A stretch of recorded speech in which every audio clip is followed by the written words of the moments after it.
भारत 321 ईसा पूर्व। जब उत्तर भारत युद्धों से टूट रहा था, तब गुप्त रास्तों में एक साजिश पनप रही थी। एक युवा योद्धा, एक राजगुरु और एक सपना, एक ऐसे साम्राज्य का जो दुनिया को चुनौती दे सके। लेकिन यह कहानी सिर्फ सत्ता की नहीं, बल्कि प्रतिशोध, कूटनीति और इतिहास के सबसे बड़े राजनीतिक खेल की है। क्या एक साधारण सा युवक पूरे आर्यों, नंदों और यूनानी ताकतों को हिला सकता था? आइए जानते हैं। मौर्य साम्राज्य का विश्वसनीय उदय। नंद साम्राज्य का पतन 345 से 322 बीसीई। मगध पर उस समय नंद वंश का शासन था। अपार धन, विशाल सेना, लेकिन जनता असंतुष्ट। 345 से 322 ईसा पूर्व के बीच नंदों की सत्ता भीतर से दरक रही थी।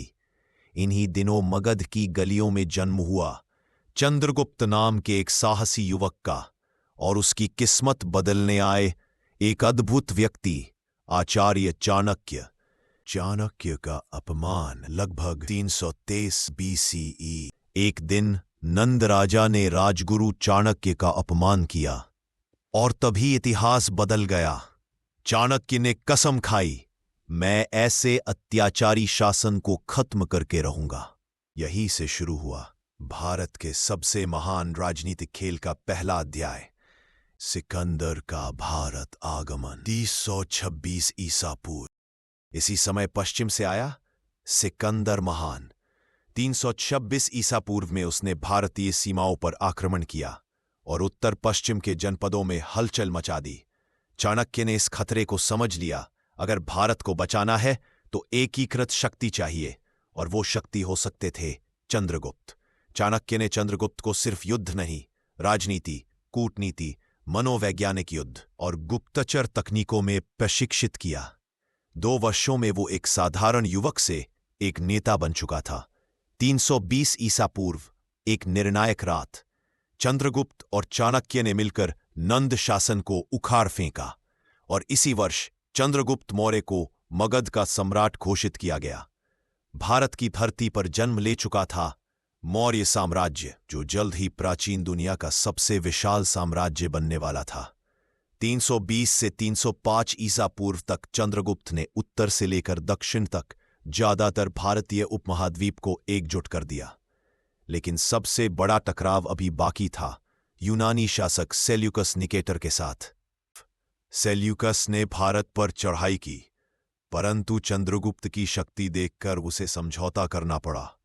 इस संधि में चंद्रगुप्त को अफगानिस्तान के बड़े क्षेत्र मिले, और सेल्यूकस को मिली 500 युद्ध हाथियों की सेना।